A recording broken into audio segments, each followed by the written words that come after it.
বিসমিল্লাহির রহমানির রহিম। আসসালামু আলাইকুম। Welcome to my channel Itti kitchen. বন্ধুরা, আজকে আপনাদেরকে দেখাবো কচুমুখী দিয়ে সবজি রান্না করে।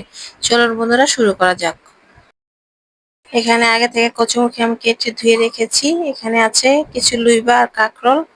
আমি প্রথমে কচুমুখিটি সিদ্ধ করে নিব। সিদ্ধ হয়ে গিয়েছে, এখন একটা জারের ভিতরে ঢেলে আমি ঠান্ডা পানি দিয়ে ধুয়ে নিব। একটা প্যান বসে দিয়েছি, দিয়ে দিলাম তেল, পেঁয়াজ। এখন ভালো করে বাদামি কালার করে ভেজে নেব। দিয়ে দিলাম চিংড়ি মাছ। এখন চিংড়ি মাছটা ভেজে ভালো করে ভেজে নেব। দিয়ে দিব আদা রসুন জিরা বাটা। ভালো করে মশলাটা ভেজে নেব। পরিমাণ মতন লবণ, হলুদ, মরিচ আর ধনিয়ার গুঁড়ো। দিয়ে দেব কিছু পরিমাণ পানি। ভালো করে মশলাটা কষিয়ে নেব। মশলাটা কষিয়ে নিয়েছি। এখন দিয়ে দেব লুইবা আর কাঁকরোল। কাঁকরোল লুইবাটা ভালো করে কষিয়ে নিতে হবে।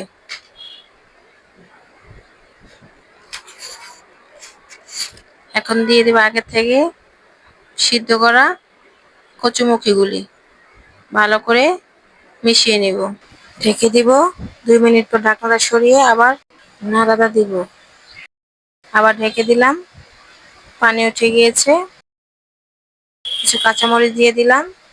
আবার ভালো করে নেড়ে দিব। আবার ঢেকে দিয়েছিলাম। খুলে এখন স্পেশাল মশলা দিয়ে দিলাম। এই পানিতে আমার সবজিটা হয়ে গিয়েছে। এই সবজিটা গরম ভাত দিয়ে খেতে মজা, পরোটা, তারপর রুটি দিয়েও খেতে মজা লাগে। দিয়ে দিলাম কিছু ধনিয়া পাতা। ভালো করে মিশিয়ে নিব।